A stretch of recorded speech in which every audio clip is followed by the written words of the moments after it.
On avait décidé de coller au thème du dernier bar avant la fin du monde, c'était le thème c'était les monstres. Et donc on avait fait quoi en première Le T-Rex. On avait fait le T-Rex avec Renaud Alain, donc les gros monstres, voilà c'est un sacré mot. Il faut jouer sur les mots, hein, c'est un peu ça le principe. Et puis j'ai eu une idée, c'était de savoir si les animaux fantastiques pouvaient être viables ou pas viables dans la réalité, c'est-à-dire que est-ce qu'on peut en avoir ou pas dans la réalité. Donc en fait on s'est basé sur, sur une méthode qui est faite chez les biologistes et les paléontologues, c'est-à-dire qu'on va prendre des schémas évolutifs qu'on connaît, et par rapport à ces schémas évolutifs, on va voir si un animal est viable ou pas. Et en utilisant les schémas évolutifs, ce qui est sympa, c'est que on peut créer des animaux comme Steyer a inventé les animaux du futur, qui est un livre très sympa. On a fait la même chose avec Avatar, c'est-à-dire que Avatar, ils ont essayé de refaire toute une évolution des animaux, alors sur une planète différente où la gravité est moins importante, donc les animaux sont plus grands, donc ça permet des excuses pour faire des animaux un peu particuliers. Donc pour la guerre des étoiles, on aura au mois de mai Sébastien Steyer qui va nous parler de tout le bestiaire et nous expliquer les liens avec les animaux qu'on connaît pour Star Wars. Alors on va commencer. Alors le principe c'est qu'on va vous montrer des animaux. Je vais vous demander à vous si vous pensez qu'ils sont viables, c'est-à-dire est-ce qu'ils peuvent exister dans la réalité. Et puis après, nous on va faire 1, 2, 3 et on va dire viable, pas viable. Alors le principe c'est qu'on ne soit pas d'accord, pour justement expliquer pourquoi nous on pense que c'est viable ou si c'est pas viable. Et à la fin, le sujet c'est pas d'avoir raison, c'est d'avoir une réflexion sur la viabilité justement de ces animaux. Du coup on va commencer avec cette première petite bestiole. Alors ça c'est un dessin de Bobby Chou. Bobby Chou, je prononce bien, c'est pas un américain, c'est un chinois. Et il fait des super illustrations, des caricatures, il a refait plein de Pokémon dans ce genre-là. Et moi j'adore cette petite bestiole. Et puis je me suis dit, il y a un petit cas de mimétisme sur le visage, et est-ce qu'il est viable ou pas? Donc, qui pense qu'il est viable? Le gros truc vert là. Voilà. Oui, non, parce que les lapins, on sait que c'est bien. Il y a quelqu'un qui rit là, mais c'est. Ah oui, te mets pas dans le coin parce que ça résonne, c'est. Mets des coussins autour, je sais pas. Et donc, qui pense qu'il n'est pas viable? Je pense que les autres. Il y en a plein qui se prononcent pas quand même. Voilà. Donc maintenant on va faire notre 1, 2, 3 et on va dire si c'est viable ou pas viable. Je vais pas parler dans le micro parce que sinon c'est moi qui vais emporter sur la voix. Bonjour Pierre-Gilles. Pierre-Gilles, c'est bon, tu peux passer. Je t'en prie. Je présente Pierre-Gilles, tatoueur à la bête humaine. Voilà. Alors on va commencer. Alors 1, 2, 3, pas viable. Moi j'ai dit viable. Voilà. On va commencer par les viables. Pourquoi viable? Moi je me suis surtout intéressé au côté mimétique qu'il peut y avoir sur la face avant. C'est quelque chose, c'est un schéma qu'on connaît d'un point de vue évolutif, hein, qu'on a déjà chez les poissons, notamment chez les baudrois, enfin la lotte du poissonnier, quoi. Où on a effectivement une petite perche pour appâter les proies. Donc en l'occurrence chez les poissons ça va être un appât lumineux, puisque ce sont des poissons des abysses, des profondeurs. Là on va vraiment avoir, c'est un peu caricatural évidemment, c'est en forme de lapin avec des petits yeux. On a aussi des schémas de ce type-là chez les papillons, hein, qui vont reproduire les yeux de chouette sur les ailes par exemple, pour effrayer les prédateurs potentiels. Donc de ce point de vue là pour moi c'est viable. Après il n'y a pas, anatomiquement on voit pas vraiment le reste, hein. On voit qu'il y a des poils, que c'est vert, bon ok, mais on voit pas combien il y a de pattes. On peut supposer qu'il y en a au moins 2. Pour le reste c'est un peu plus compliqué de voir derrière, mais voilà, j'ai pas plus d'arguments que ça sur cette bestiole. François, lui, la même chose ou tu veux... Vas-y, toi passe pour le viable et si... Non, moi c'est pas viable, moi c'est pour ça. Passe sur le pas viable et je retape derrière pour le viable. D'accord, on va faire comme ça. En fait, j'étais, jusqu'à ce matin d'ailleurs, j'étais tout à fait d'accord avec Vincent. Et puis je me suis dit juste un truc, c'est que cette bestiole-là, elle chasse des animaux, c'est un prédateur. Et le problème, c'est que je pense que les lapins sont un peu crétins, mais au bout d'un moment, chez les animaux, il y a le problème de l'odeur. C'est-à-dire que par exemple, les lions, tout ça, ils chassent dans le sens du vent, pour pas se faire repérer. Donc là, je pense que les petites bestioles, même attirées de près par cette bestiole-là, au bout d'un moment, elles vont se dire bon, ça sent le cosmonaute. Et donc elles vont commencer à fuir l'odeur. Parce que justement, ce qui se passe chez les carnivores, c'est qu'ils ont des odeurs assez fortes. Et après. Et parce que si on est coupé. Voilà. Ah ouais. Et donc je me dis qu'au bout d'un moment, ces bestioles-là vont fuir cette odeur, vont plus se faire avoir par ce type de mimétisme qui est relativement simple. Et du coup, il va mourir de faim. Donc en fait, c'est bien joli, mais voilà. Pour moi, voilà, c'est pas super viable. Alors j'ai un contre-argument. Je pense que tu vas loin déjà, mais j'entends l'argument. Moi, je pense qu'il sécrète des phéromones de lapine et que donc, du coup, il attire les lapins. Alors, là, je me suis fait avoir parce que c'est tout à fait possible. Voilà, c'est le jeu, c'est le débat, c'est tout à fait possible. Ah, le crocoduck.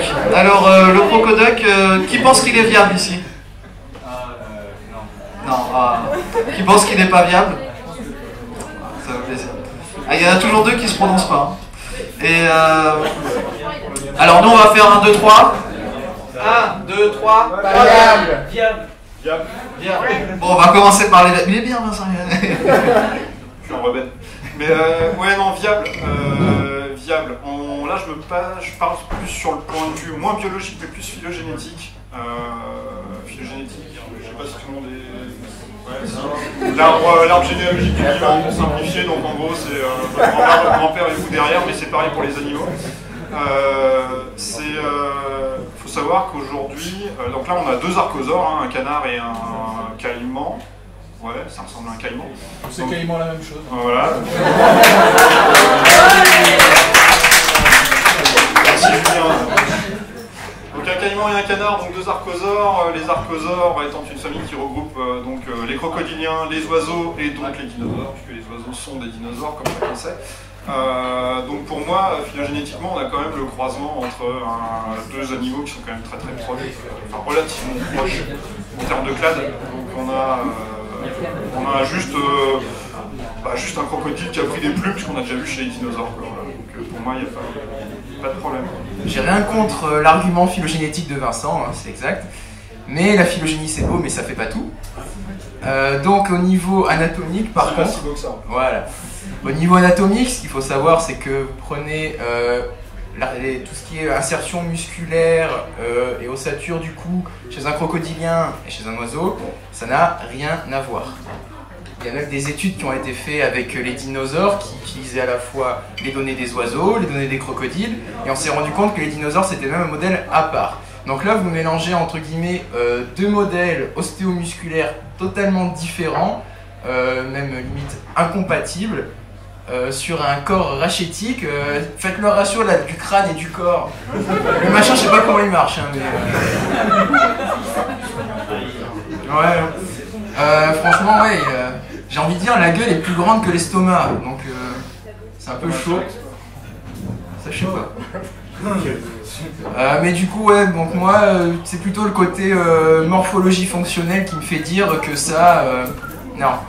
Alors après, je préfère même pas non plus imaginer, du coup, la reproduction qu'il y a eu entre un caïman et un canard. Mais,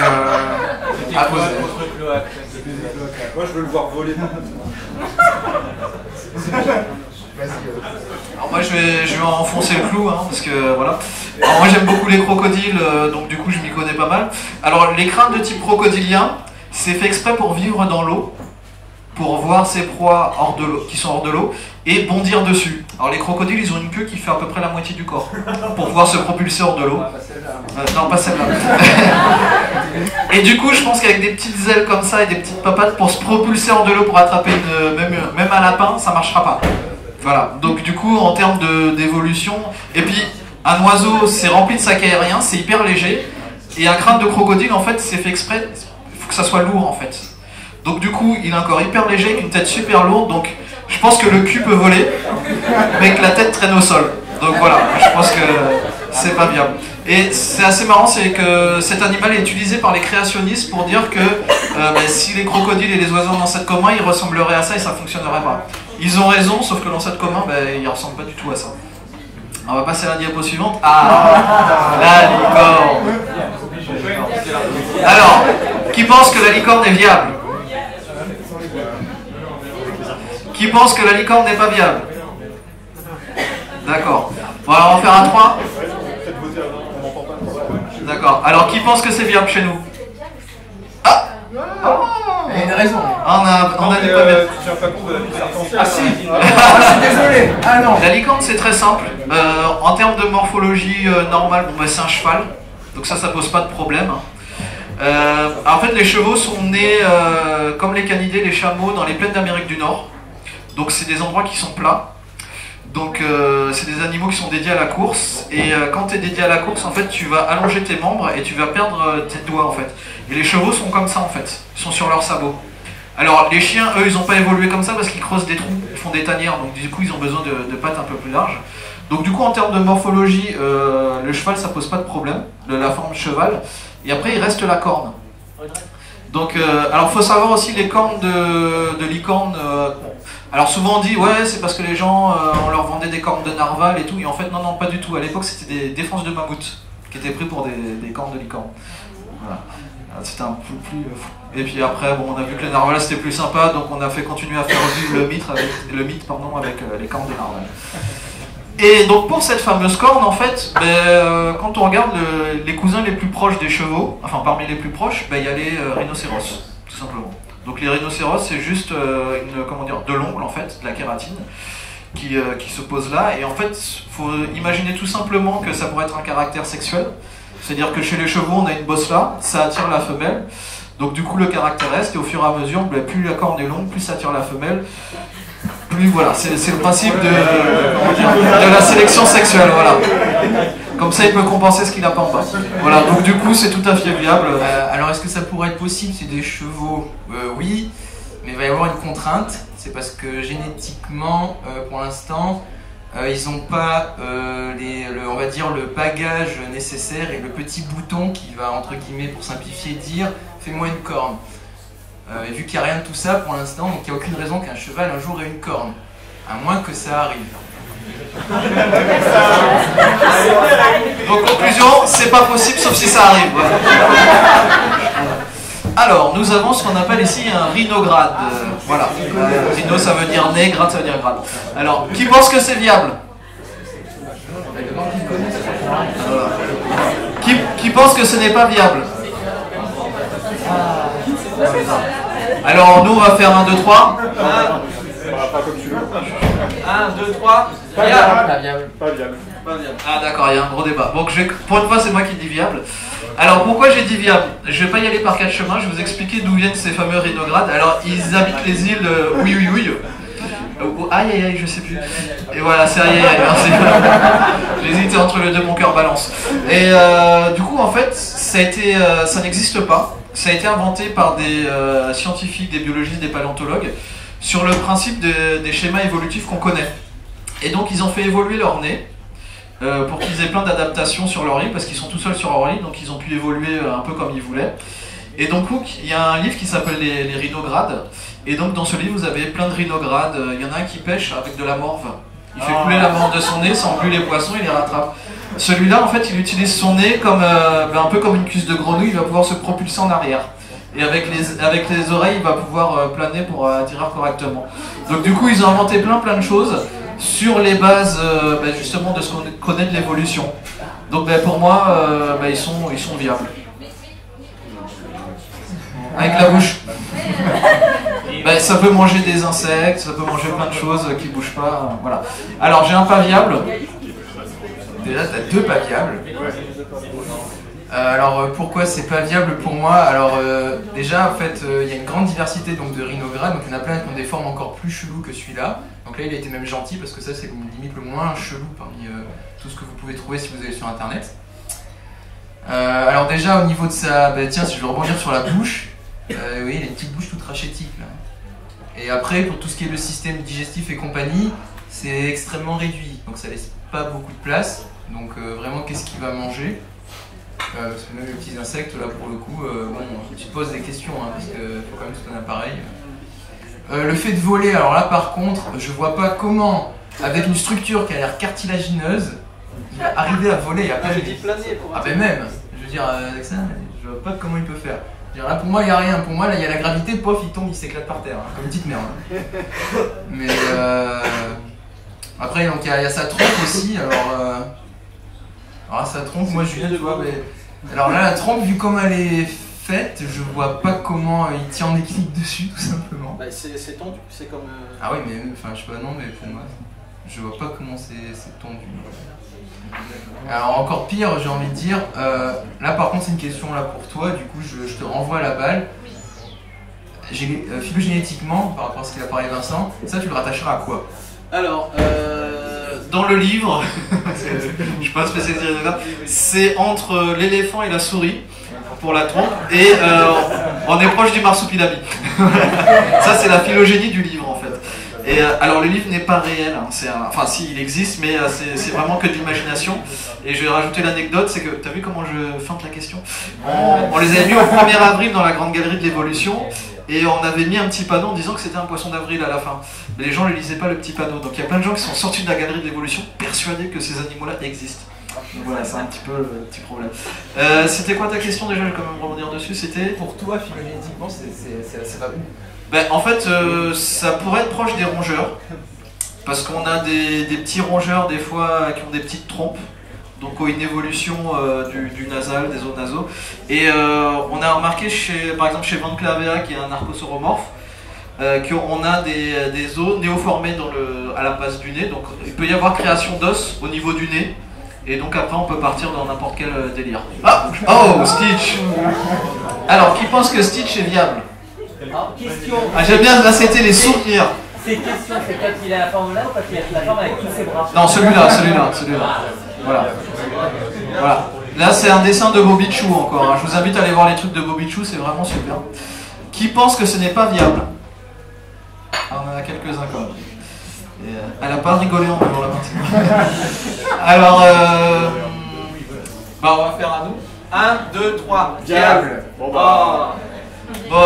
je vais commencer. Alors, pour moi, à la base, dans la nature, il serait pas viable. Déjà, la couleur bleue, tu te fais rapidement repérer, à part s'il vit dans des grosses fleurs. Et la forme du corps aussi, c'est-à-dire qu'il a une très grosse tête, il peut pas, trop... il a un petit corps derrière, donc il va bouffer un gros truc énorme et il n'aura pas de place pour le digérer. Par contre, si on fait de la sélection humaine, comme on fait avec nos chiens, nos chats, d'autres animaux, là on peut tout à fait décider d'avoir un animal qui pourrait virer vers le bleu. On pourrait lui faire des grandes oreilles, on pourrait lui faire un nez retroussé, et puis on pourrait partir carrément d'un pitbull. Vraiment d'un pitbull. Vous avez vu, les pitbulls ont été interdits, donc on a fait des mini pitbulls. Et là c'est un peu la même chose, c'est-à-dire qu'on peut décider de garder des caractères de la mâchoire pour qu'il s'élargisse, qu'il ait le crâne rond, des grandes oreilles parce que c'est mignon. Ça se fait. Prenez, je sais pas moi, le Yorkshire, le Chihuahua, tout ça, ça part d'un loup en fait. Donc vous voyez, à la base, tous leurs ancêtres c'est des loups, c'est-à-dire qu'on a pris des loups, on les a domestiqués et on a gardé les caractères qu'on voulait. Et à partir de là, on a fait des formes différentes, c'est-à-dire ah ben j'aime bien qu'il ait les oreilles qui tombent, donc je vais garder ce caractère. Et pour garder un caractère, il faut le faire reproduire avec son père ou sa mère. Donc c'est hyper sympa, c'est bienvenue chez les ch'tis dans la domestication. Donc pour moi, pour cet animal, c'est tout à fait viable en termes de domestication. Par contre, dans la nature, ça sera un peu plus difficile. Là, dans la nature, chez les mammifères, je pense qu'on l'a jamais vu. Hein. Je pense pas me tromper en disant ça. Mais effectivement, il n'est pas plus moche que certains chiens. On voit aujourd'hui dans les animaux. Pas de soucis. Adoptez-moi comme un chien parce que Oana signifie famille. Personne ne doit être oublié. Alors, encore un dessin de Bobichou. Alors, viable ou pas viable? D'accord. 1, 2, 3. Pas viable. Bon, alors là, je crois qu'on est tous d'accord. Moi, je les ai trouvés mignons, donc je les ai installés là. Et en fait, je me suis dit, c'est un peu dommage, ils sont pas viables en fait. Donc, tu veux argumenter sur le pas viable? Un végétal qui utilise sa racine pour faire un petit bonhomme, ouais, c'est bien sur le papier. Après, je pense qu'en vrai, non. Tout simplement, oui, je veux dire, tout ce qui leur sert de corps, ça correspondrait vraiment au système racinaire et des racines qui vont s'organiser de manière à faire une structure articulée, hominoïde en plus. Bonjour l'anthropocentrisme, hein. Passage, voilà, c'est pas ce qu'il y a de plus beau. Puis pourquoi aussi garder... pourquoi ils vont garder là, ça, ce qu'ils ont sur la tête? J'ai envie de dire, c'est marcher à l'air libre, comme ça, ils vont être plus visibles qu'autre chose, le fait d'être de bouger. Même si c'est sexuel, j'ai envie de dire, là, tous les herbivores, qui mangent chacune de leurs excroissances là, végétalisées, ils vont se faire plaisir, je veux dire, déjà qu'ils en ont envie quand ça bouge pas, alors en plus si ça bouge, ça va encore plus les exciter. Donc,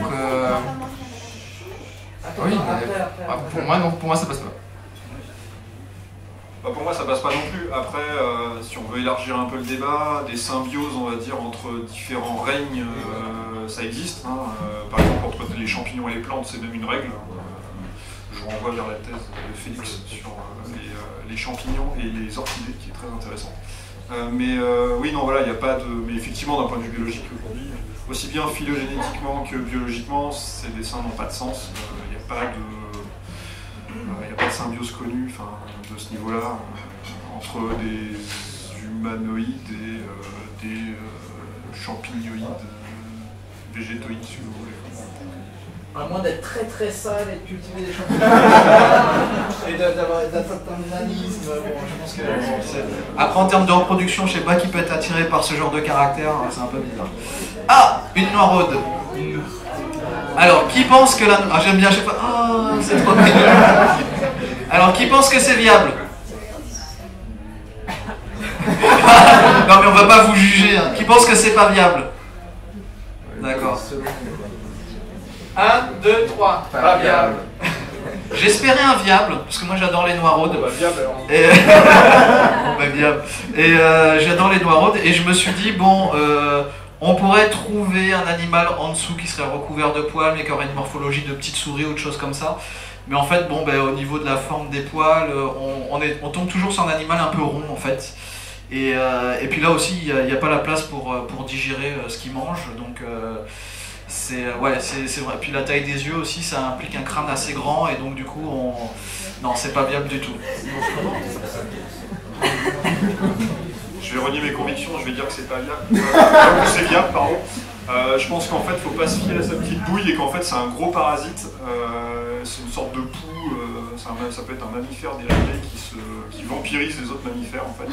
Je dis mammifère parce qu'il y a des poils, hein, c'est simplement pour ça. Mais du coup, voilà, il peut très bien vivre sur un hôte, complètement... il suce le sang, en fait, voilà, de ses proies. Ah, c'est vrai, ça peut être... Il peut très bien avoir un stylet perforateur caché sous sa bonne bouille. Donc voilà, et une ventouse en dessous pour bien rester agrippé, ou des petites griffes encore plus méchantes pour bien rester agrippé à ses proies. Voilà. Et en plus il est mignon, comme ça en plus on le laisse grimper sur soi pour se faire sucer le sang.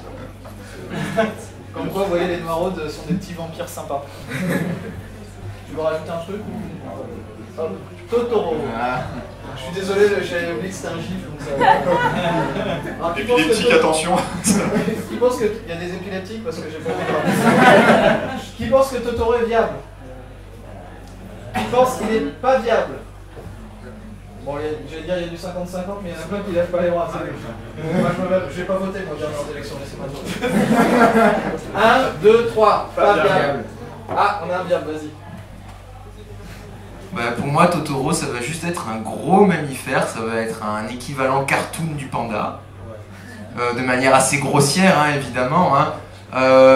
Même, alors quand je vois sa petite bouille, pour moi, je me dis, tiens, c'est un castor qui, justement, va partir, va quitter, entre guillemets, tout ce qui est se mettre à ronger, comme tous ses congénères, et qui va prendre une dentition un peu plus généraliste, et qui va manger un peu tous les végétaux qu'il peut trouver, de manière à s'accumuler toute la graisse dont il a besoin pour vivre, pour tenir les hivers et compagnie.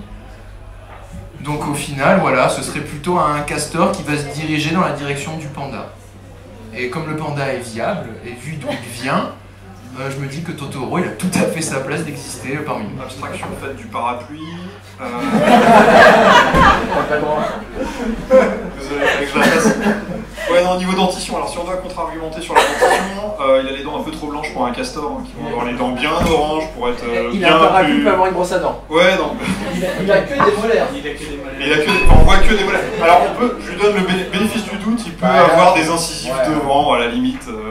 C'est vrai que bon, par contre, il a des belles molaires bien broyeuses derrière, donc effectivement un régime omnivore, voire carrément végétarien, voire carrément vegan.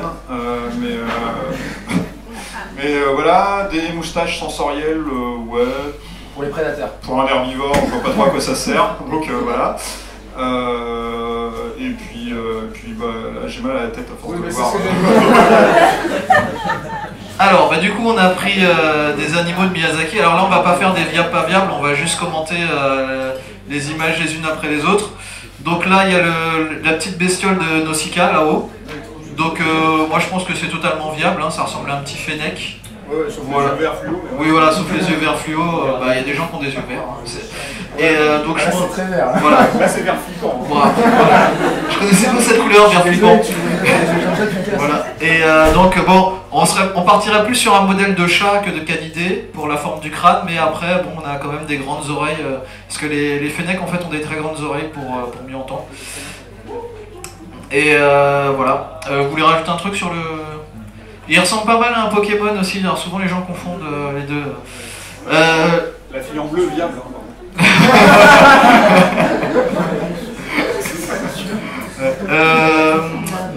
L'esprit de la forêt. Bon, pour moi, c'est un cervidé avec des cornes un peu bizarres, mais bon, on peut voir dans le registre fossile qu'il y a plein de cervidés avec des cornes super bizarres. Il y en a un, il a carrément... Alors si vous allez sur ma page fossile vous plaît, hein, j'ai mis le petit chat, vous verrez qu'il y a un cervidé, il a carrément une sorte de bois tout plat sur le haut du crâne, c'est vraiment impressionnant, donc c'est vachement plus excentrique que ça.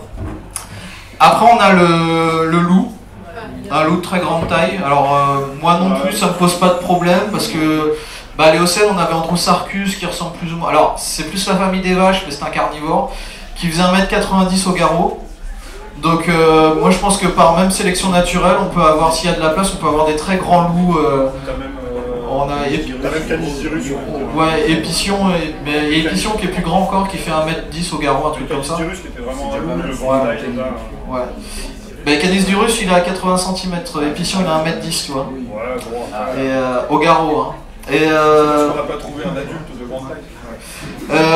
On a alors bon le cerf roux là, bon ça oui ça marche. Le cochon, je pense que là aussi il n'y a pas de problème. Hein. Ouais, Entélodon, on peut avoir on peut avoir du gigantisme chez pratiquement tous les mammifères, hein, on les trouve chez les éléphants, les rhinocéros. Voilà, donc du coup on peut avoir ça. Alors après Aku, le dragon, je pense que dans les airs c'est pas viable. Il n'y a pas d'aile, il n'y a rien, il a beau gigoter un maximum, il peut zouker, ça n'arrivera pas. Par contre, je me dis que peut-être dans l'eau, une forme serpentiforme... sur la Terre, ça passe. Quoi ? Sur la Terre, ça passerait ça aussi. Ouais, sur la Terre aussi, ça pourrait passer, il a vraiment un crâne... C'est juste dans les airs. Voilà, c'est juste dans les airs, ça passe pas. Il y a un crocodilien qui s'appelle... Enfin, crocodilien au sens large qui s'appelle Cyanosuchus, qui a tout à fait ce type de crâne, en fait, où ça fait même penser à un crâne de canidé. Et en fait, avec la longueur de la queue, ce côté serpentiforme, il peut, je pense qu'il peut se déplacer sur Terre ou même dans l'eau. Voilà. Après, il peut se coincer les moustaches sur Terre. Je pense que dans l'eau, c'est un peu plus sympa. Il y a un nom au premier rang là. Ouais. Ah, il y a un nom ? Non, les oreilles juste. Ah, les oreilles, oui. Oh là là. Oui, c'est vrai. Pour un archosaure d'avoir des oreilles, c'est un peu plus tard. Mais pourquoi pas ? Pourquoi pas ? Les os, c'est lesquels ? Et quoi ? T'as des os dans tes oreilles ? Ah non, mais enfin, eux, c'est dans la mâchoire, du coup, normalement. Il a raison. Ouais, il a raison. Il a raison. C'est un caractère sexuel, ça pousse C'est toujours. une nouvelle expansion cartilagineuse pour un lobe externe. Alors, le cyclope. Qui pense que les cyclopes sont viables ? Qui pense que les cyclopes ne sont pas viables ? D'accord. 1, 2, 3. Pas viable. Alors, on va commencer par viable. Je dis viable juste pour qu'il n'y ait pas que des pas viables, hein, parce que sinon c'est pas drôle parmi nous. Viable parce que c'est juste, il a une dégénérescence génétique, c'est un homme qui n'a pas eu de chance, voilà, papa, maman, ils ont fait un enfant et puis voilà. Alors moi pour le pas viable, effectivement on a des cas de tératologie.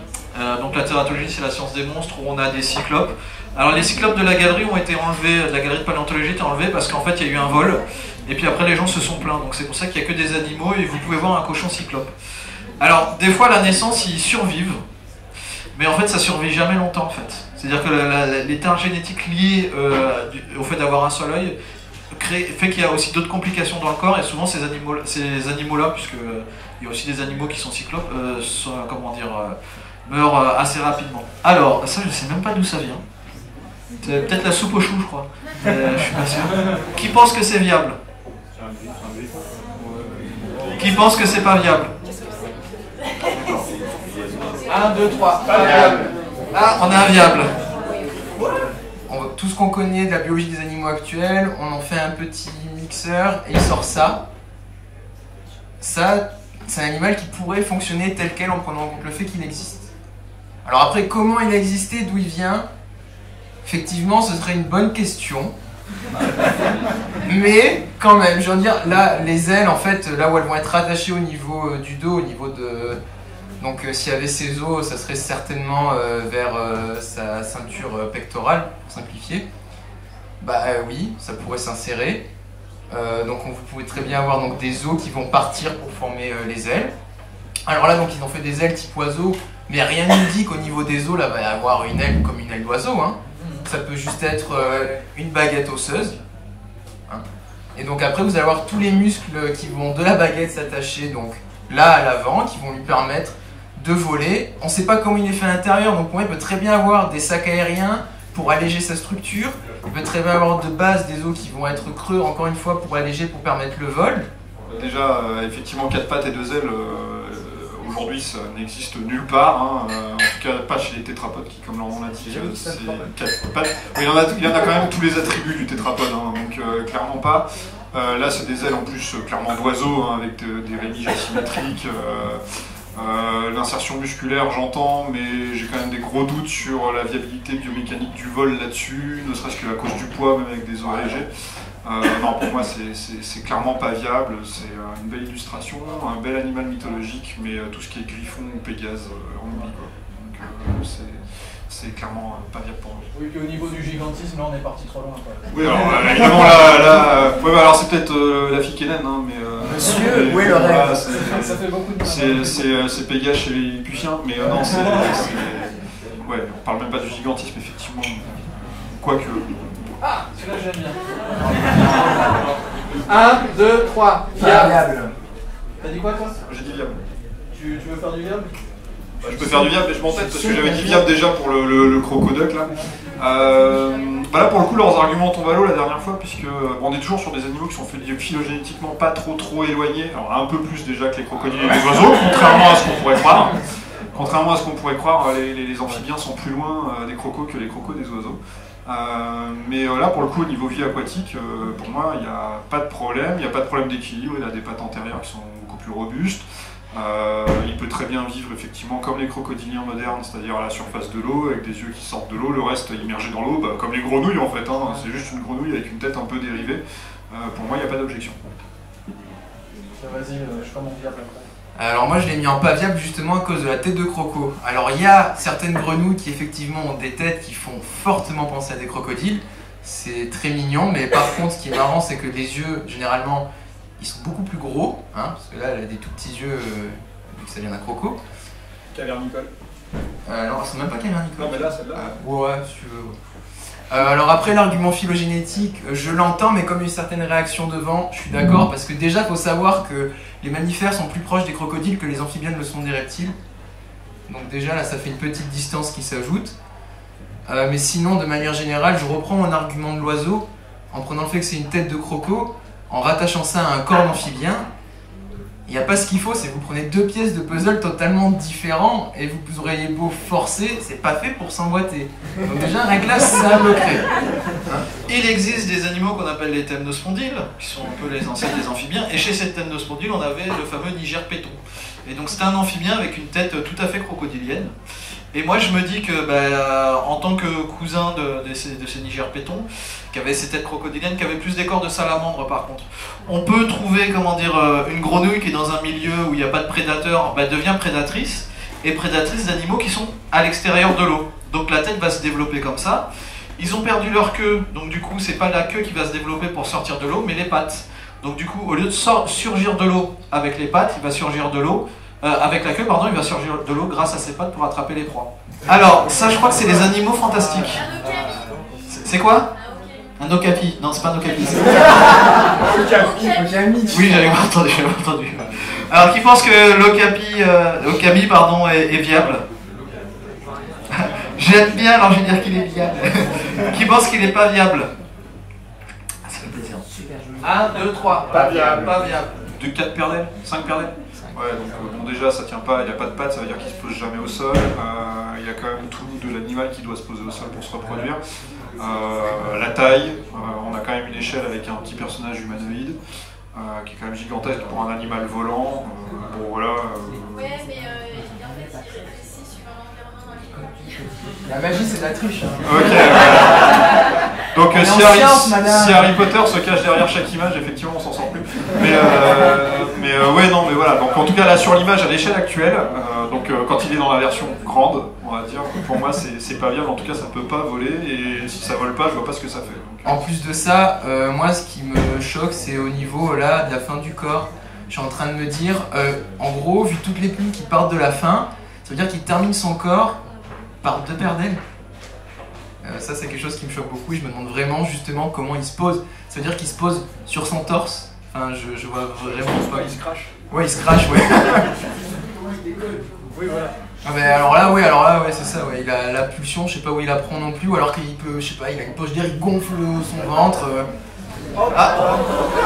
Alors, est-ce que le zèbre, chèvre, kangourou, zèbre, gnou, kangourou, il est viable pour vous? Vous avez le droit d'avoir tort, hein, c'est comme les élections. Hein, qui pense... tout de suite, hein. Qui pense qu'il n'est pas viable? C'est 50-50. Tiens, je vais prendre les 50 et 50. Je vais appeler une amie. Alors, 1, 2, 3. Viable. On pense qu'il est viable. Hein. Bon, alors la morphologie kangourou, ça pose pas de problème. Hein. Avoir des rayures pour échapper aux prédateurs, enfin même ça peut être des caractères sexuels. Les rayures, on voit ça souvent dans le règne animal. Et le fait qu'il ait 2 cornes, moi je pense que soyons fous, ça peut être aussi un caractère sexuel. C'est juste de la kératine qui pousse, hein, donc ça empêche rien du tout. Franchement, c'est totalement viable. Alors, qu'est-ce que c'est? Alors, qui pense que c'est viable? Qui pense que c'est pas viable? Ah, Pierre-Gilles pense que c'est pas viable. Bon, alors Pierre-Gilles, tu vas juste apprendre que cette petite bête existe en fait. Ça s'appelle Glaucus atlanticus. Bouh. Faites pour voir pour l'enregistrement 3 à 4. Bouh. Je t'aime Pierre-Gilles.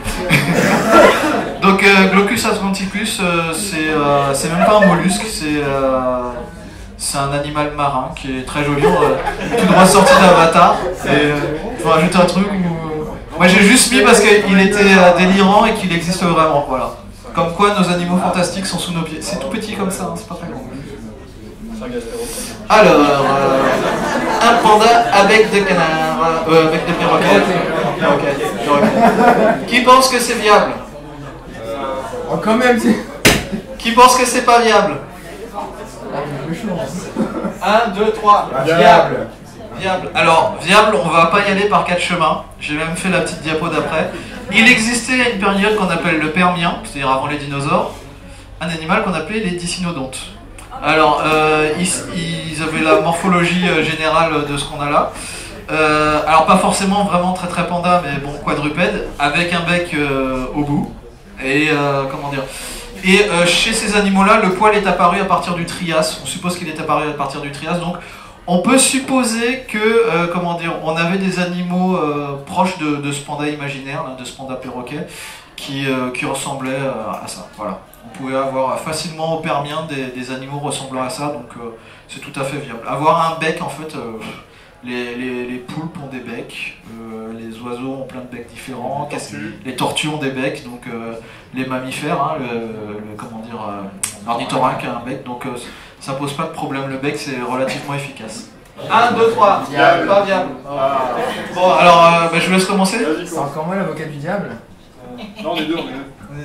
C'est les avocats du diable. Ça va. Bah alors, pour moi, ce qui me rend pourquoi il va être viable, c'est que simplement je vois bien un petit hérisson qui vivrait dans des contrées très chaudes et qui, pour se rafraîchir, est obligé d'avoir de grandes oreilles, le pauvre, hein, sinon il va beaucoup transpirer. Sa petite trompe pour l'aider à prendre sa nourriture, qui est peut-être pas fréquente. Hein, je vais l'imaginer dans un univers désertique où donc du coup un insecte qui passe avec sa trompe, il va l'attraper plus facilement. Après tout, il y a plusieurs autres petits mammifères qui ont, si c'est pas des grandes trompes, qui vont avoir, on va dire ce qu'on appelle un proboscis. Donc ça va être cette extension musculaire qui va leur permettre d'attraper leur nourriture. Moi j'aurais dû juste dire pas viable pour les oreilles en fait, parce que ça, les oreilles aussi grandes ça concerne des grands mammifères et que là il est tout petit. Et puis après, bon je peux chipoter aussi un peu, c'est que ces crânes type éléphant en fait sont liés à des crânes très très lourds. Donc en fait il n'y a pas de raison d'avoir ce crâne bombé sur ce petit animal là, mais c'est un peu chipoté. Tiens j'ai une... Tu voulais dire? Oui, il y aurait quel type de dentition? L'ophodonte. Ah ben là ça peut avoir une dentition de rongeur, hein, c'est pas un souci. Il aurait le crâne de l'éléphant. En vrai c'est un carnivore.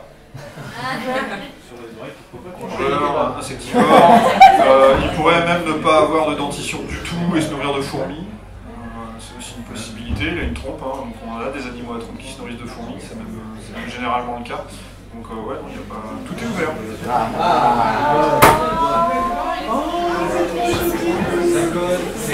Alors, est-ce que God est viable? Est-ce que God n'est pas viable?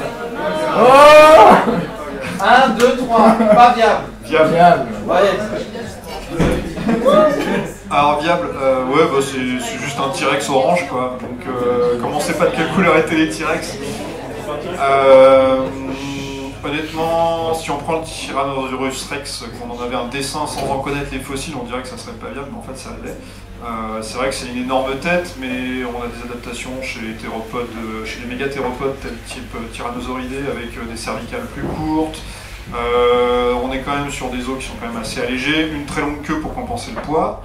Si vous êtes allé voir Trix, vous avez pu voir que effectivement un T-Rex c'est haut sur pattes, mais que tout est tourné vers la tête, y compris pour l'équilibre au niveau de la queue. Et des très grosses pattes évidemment pour contrebalancer tout ça, parce que ce sont des prédateurs quand même, et puis il faut soutenir le poids du corps. Et les petits bras atrophiés, c'est quelque chose de très fréquent chez les dinosaures théropodes. On a ça chez les Abélisauridés, on a ça chez les T-Rex, on a ça chez les ornithomimosaures, parce que depuis aujourd'hui même Mimo a des mains, donc c'est la news paléontologique de la semaine. Mais donc voilà, ça y est, il a des mains, on a trouvé des mains dans les gisements, dans les sachets qu'on avait. Je pense qu'il y a pas mal de mains qui se sont perdues dans les mottes et dans les tiroirs, mais on a trouvé un potentiel carpe ou métacarpe dérivé chez Mimo, donc même Mimo a des mains. Donc voilà, non, pour moi il n'y a pas d'aberration majeure. Bon après le côté évidemment un peu cartoon manga, ça on passe dessus, mais puis au niveau de la dentition, on est même sur une dentition de théropode assez classique, hein, avec des dents en forme de couteau, homogènes, toutes identiques, donc pas d'hétérodontie, ce qui était le cas chez les théropodes. Donc, pas de problème. Tu veux rajouter sur le... Non, mais Vincent a tout dit, les dinosaures existent encore, ont existé, c'est un dinosaure, donc ça fonctionne. Non, moi le seul problème que j'ai avec God en fait c'est la taille du ventre. C'est le problème qu'on avait tout à l'heure, c'est-à-dire qu'il a une tête énorme mais il peut pas digérer ce qu'il mange en fait. Ça peut dépendre des dessins de l'auteur, j'ai envie de te dire. Bah, sur ce dessin-là, ouais, tu vois, il a la tête plus grosse que... Bon, alors, il a des pattes très costauds, donc du coup, il peut supporter le poids de sa tête, ça c'est pas un souci. Alors, pour ceux qui connaissent Gon, je te coupe, mais je tiens à dire quand même que donc là, vous imaginez un animal qui va pas être plus haut que ça, et qui est capable de dresser un grizzly. Juste, c'est quelque chose qu'on n'a pas encore évoqué, c'est les caractères néoténiques, donc les caractères infantiles, on va dire, que peuvent garder certains animaux, comme par exemple les axolotes, une espèce de petites salamandres blanchâtres qu'on peut trouver, enfin rosâtres qu'on peut trouver dans les animaleries. Donc c'est des animaux qui restent enfants toute leur vie, même s'ils ont des caractères sexuels, enfin, même s'ils ont une sexualité qui se développe. Mais là, on est carrément sur des caractères néoténiques avec des grands yeux, une grosse tête, enfin un corps un peu disproportionné par rapport aux adultes. Mais c'est quelque chose qui existe dans la nature. Hein. C'est pour ça qu'on les trouve mignons d'ailleurs. La nature est bien faite. Donc, il a 3 doigts. Ouais, ça par contre c'est un problème. Pour un T-Rex c'est 2 doigts normalement. Un T-Rex c'est con. Mais bon, ouais. Ah, mais il peut tenir des baguettes comme ça les japonais, c'est... Alors, le dragon. Est-ce que le dragon est viable? Celui-là, il y a pas. Celui-là, oui. Alors, celui-là, tout le monde me dit oui, il est bien. Alors, je vous ai mis la tête du beau gosse à Léo Grasset. Non, faut arrêter toutes les vidéos. Et du coup, il a fait une vidéo justement pour savoir si les dragons sont viables ou pas. Enfin, les dragons de Game of Thrones. Et voilà. Donc, je vous laisserai regarder la vidéo pour savoir s'ils sont viables ou pas. Voilà. On n'en répond pas? Si vous voulez, si tu veux répondre, vas-y. Alors, je vais dire les deux. Viable, viable pourquoi? Alors déjà, on n'est pas comme sur tout à l'heure les espèces de griffons avec 4 pattes, 2 ailes en plus. Là, on est vraiment sur une adaptation morphologique qu'on a vue à plusieurs reprises dans le règne vivant, à savoir que c'est les membres antérieurs, donc chez les tétrapodes, qui deviennent les membres propulseurs pour le vol. Donc on a ça chez les oiseaux, on a ça chez les chauves-souris, on avait ça chez les ptérosaures. À chaque fois avec des adaptations morphologiques différentes, mais là c'est quelque chose qui est assez classique. Là on est plus sur une adaptation type chauve-souris, type chauve-souris ou type asdarchidés. Donc, alors pour les asdarchidés, c'était mon argument suivant. Les asdarchidés c'était des ptérosaures géants, donc on pourrait aussi mettre les Quetzalcoatlus dedans. Donc des ptérosaures géants, 12, 15 mètres, enfin 12, 13, 14 mètres d'envergure selon les estimations. Donc des choses géantes qui volent, on en a eu. 12 mètres, c'est l'équivalent d'un bon petit avion de tourisme déjà. Donc on est sur des choses... Aujourd'hui, ce qu'il y a de plus gros qui vole, c'est quoi? C'est l'albatros avec 3 mètres, quelque chose d'envergure. 3 mètres 50 d'envergure, voilà. Donc 4 fois plus petit que ce qu'on avait par le passé avec les ptérosaures. Sachant que les ptérosaures, les premiers, c'était au Trias. Donc c'était il y a 250 millions d'années. Donc le vol, c'est pas quelque chose de récent, c'est pas l'apologie des oiseaux. Ça, au niveau de taille, il n'y a pas de problème non plus. Alors oui, ok, celui-là il est particulièrement gros, mais c'est parce que c'est celui de la Reine des Dragons. Donc il n'y a pas de souci de ce point de vue-là. Après, on peut parler du feu, évidemment. C'est là le grand débat, c'est pour ça que je dis pas viable au niveau du feu. Il y avait un film qui avait mis une hypothèse qui était assez intéressante, qui s'appelait Le règne du feu, comme quoi il y aurait eu 2 glandes dans la gorge des dragons qui pouvaient sécréter 2 produits qui, du coup, au contact de l'air, pouvaient s'inflammer. Ouais, alors en thermodynamique, en fait, il faut quand même de l'énergie pour avoir une première étincelle. Donc la combustion spontanée comme ça de liquide, je pense pas que ce soit possible. Donc il faudrait juste qu'il y ait des silex à la place des dents. Peut-être que ça marche à ce moment-là. Mais on part vraiment dans des délires un peu lointains. Mais hormis le feu, pour moi, c'est bien. Alors je vais rebondir indirectement sur le feu parce que les dragons, s'il y en a qui sont fans, moi c'est des créatures que j'adore. Il y en a certains qui savent que tous les dragons ne crachent pas forcément du feu. Il y en a des dragons cracheurs d'acide et autres produits extrêmement corrosifs hein, dans la SF, voire même dans certaines histoires mythologiques. Et pour moi, ben alors là par contre, ce serait un dragon qui serait entièrement viable puisqu'il n'a pas la composante du feu. Et donc il y a par exemple des insectes actuellement, je ne sais pas si vous connaissez le bombardier. C'est une espèce de scarabée qui est capable, pour se défendre, d'excréter un liquide qui va brûler son agresseur, en fait. Et donc du coup, je me dis, ben, pourquoi pas un système analogue à celui de ce scarabée, mais qui va être logé, que ce soit dans sa gorge ou dans son ventre, par le dragon, et qui du coup pourrait faire potentiellement des dragons entièrement viables. Bah, j'ai rien d'autre à ajouter, moi je le trouve trop grand quand même, en termes de... Mais sinon après tout le reste, ouais... C'est pas Godzilla ça va. C'est plus grosse qu'un T-Rex, ça va faire voler un T-Rex. Alors, on va finir là-dessus. On imagine plein d'animaux fantastiques, mais en fait dans notre nature à nous, on en a plein. On a les sauropodes, voilà, avec cette queue immensément longue, cette tête super longue. Allez en galerie de paléontologie, imaginez cet animal avec de la chair, et vous allez voir que tout de suite ça va prendre de l'ampleur. On a les ptérosaures hein, qui sont des formes de dragons hein, à bec. Hein. On a aussi chez les insectes plein de formes différentes. Là, vous voyez que là on a les petites pattes et puis on a un corps en forme de fer à cheval un peu bizarre. On a les araignées, hein, 8 pattes, 8 yeux, les estomacs dans les pattes, enfin c'est super sympa. Les fameux tardigrades, voilà, qui résistent au vide, des chaleurs intenses, 99% de dissécation, enfin bon, c'est un truc increvable. Chez les poissons, on a plein de choses géniales. J'ai pris celui-là comme exemple parce que on voit à travers. Voilà, il n'a pas les vides teintées. Dans les abysses, on a, comment dire, on a des bestioles un peu étranges. Le poulpe, alors 8 pattes, 3 cœurs, le cerveau autour de l'estomac, le sang, c'est pas du fer mais c'est du cuivre, donc il est un peu bleu. On a un poulpologue dans la salle. Voilà, on a un poulpologue. Et, on a un poulpologue dans la salle, vite, sauvez-le, sauvez-les. Et puis je vais finir par les baleines parce que Vincent se moque souvent de moi en me disant que moi j'aime bien les mammifères. J'étudie les grosses souris, moi je dis qu'il étudie les lézards stupides. Et voilà. Et la baleine c'est quand même le plus gros animal qui ait jamais existé. Hein. C'est le plus gros os qu'on connaît avec la mandibule. On a des mandibules de plus de 4 mètres. Voilà, donc c'est le plus. En termes de gigantisme, voilà, on fait pas mieux. Donc nos animaux fantastiques, ils existent quand même, ils sont là, ils sont présents, et donc on peut s'extasier des dragons, de Léo Grasset, et puis mais on a nos animaux fantastiques. Voilà. Je vous remercie.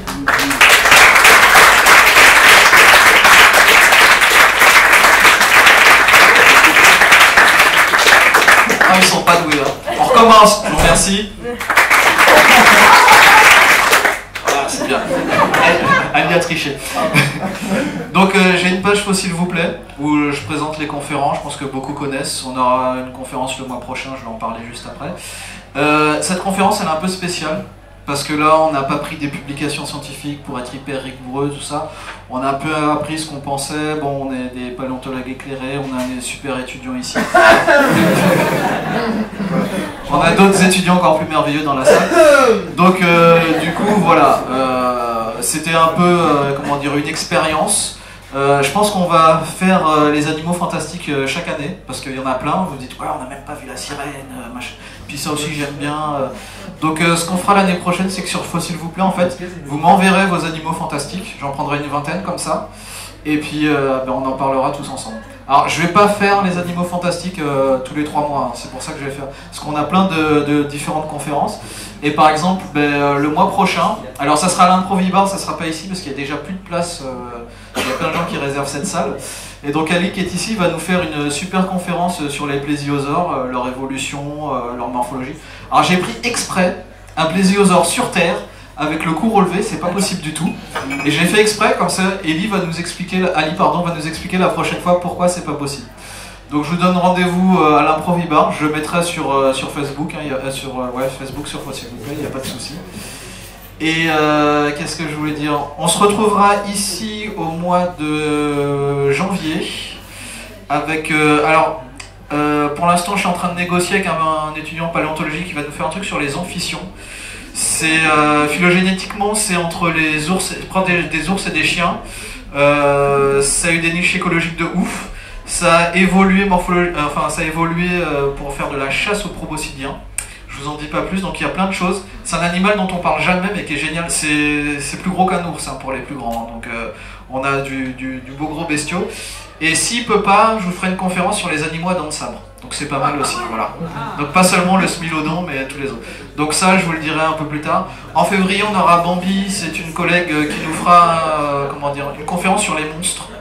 Donc la tératologie, justement, les cyclopes, les gens qui ont des bras en plus, les siamois chez les animaux. Donc il y a plein de choses à raconter, donc on aura ça en février.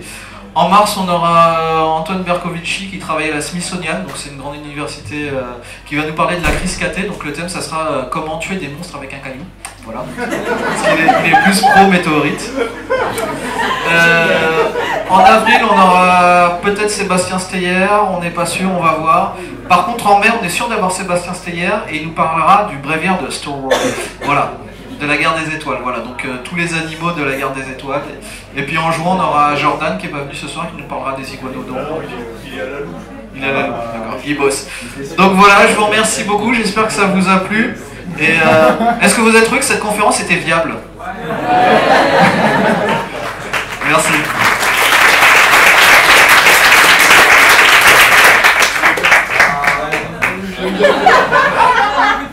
Est-ce qu'il y a des questions? Parce que, bon là je pense que c'est pas une conférence trop à questions, mais est-ce qu'il y a quelqu'un qui voudra ajouter un truc? Moi je veux revenir sur les petites bestioles avec non, des il a pas le droit.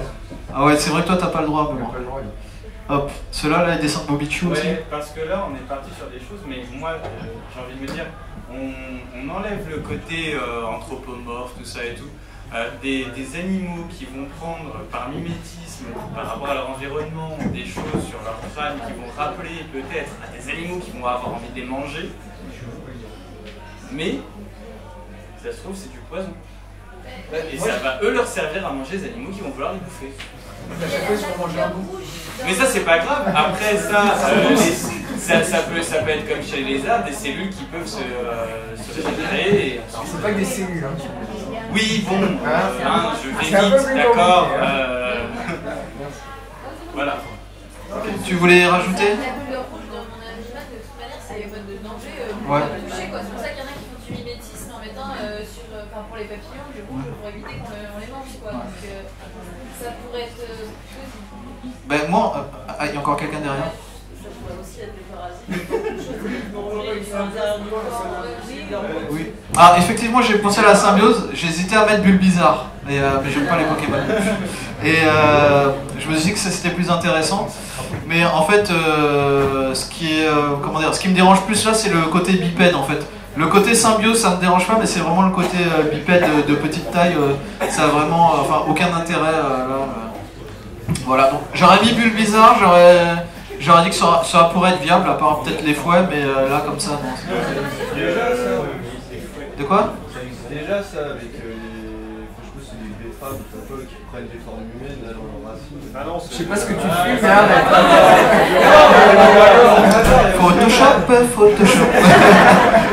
Les carottes aussi qui Oui, mais bon, elles se déplacent pas. elles se déplacent pas non plus là. Bah si, là, tu vois bien. Regarde, il prend des notes et tout. Attends, le gars, il sait lire, mec. Je voudrais juste signaler que là c'est une carotte qui sait écrire hein, quand même. Juste pour. C'est une forme de cannibalisme. Est-ce qu'il y a d'autres Arrête de questions dire au petit-déj.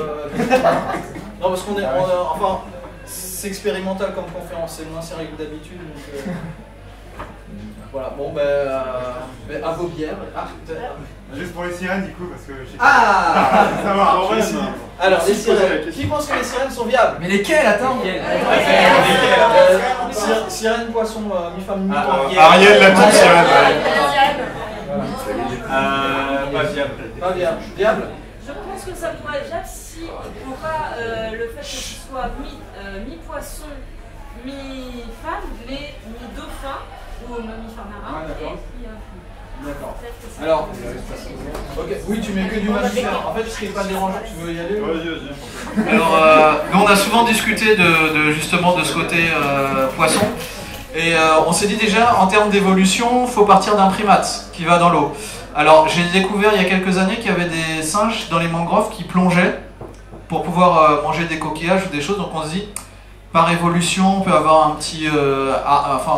ils attrapent avec leurs mains, donc ils gardent leurs membres. Et puis avec l'arrière, ça zouk, et puis ça devient un peu otari. Et donc, on peut avoir un truc qui, au fur et à mesure, va rester dans l'eau. Le problème, c'est que quand tu regardes tous tes animaux, les pinnipèdes, les cétacés, ces choses-là, en fait, il faut qu'ils soient gros. Parce que comme c'est des animaux à sang chaud, il faut qu'ils gardent la chaleur. Donc, tu auras toujours forcément un animal obèse. Tu n'auras pas le côté super sexy, filiforme de la chose.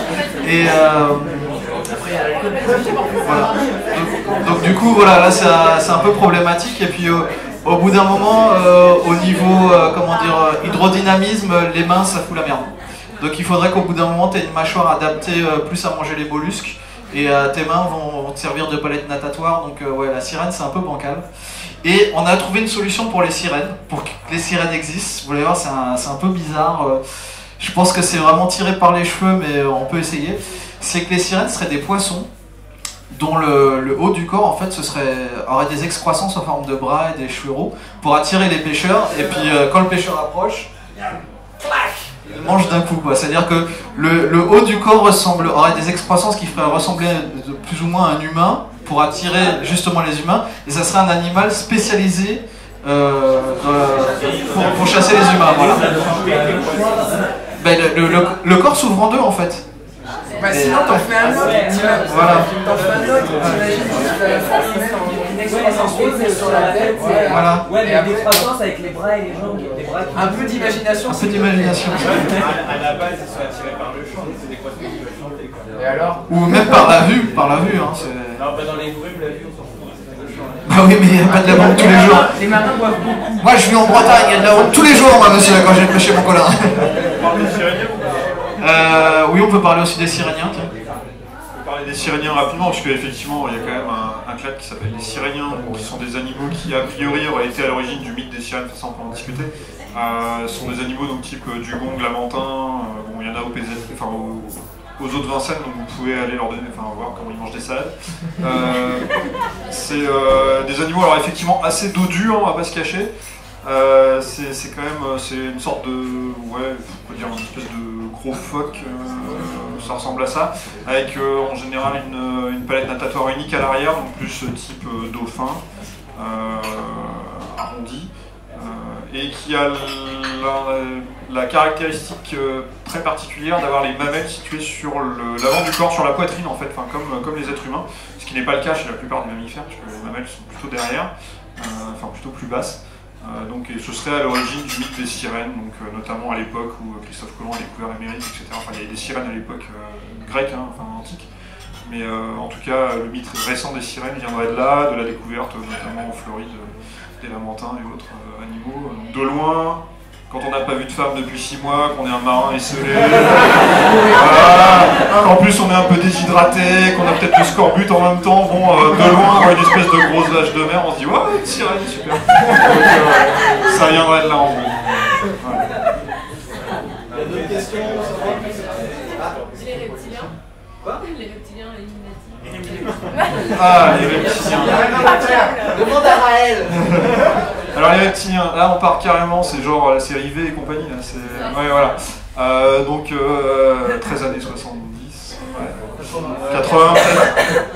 C'est encore plus vieux que moi. Donc c'est... oui, alors là on part carrément sur l'exobiologie, hein, parce que c'est carrément de la vie extraterrestre, donc là tous les délires sont possibles.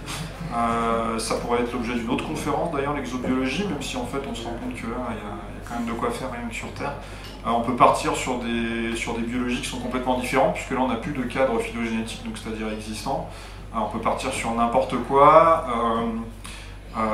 même on a des exobiologistes qui travaillent avec des astronomes qui sont partis carrément sur des physiologies qui ne seraient pas à base de carbone, mais qui pourraient être à base de soufre, ou qui seraient potentiellement viables. Il y a pas mal de choses.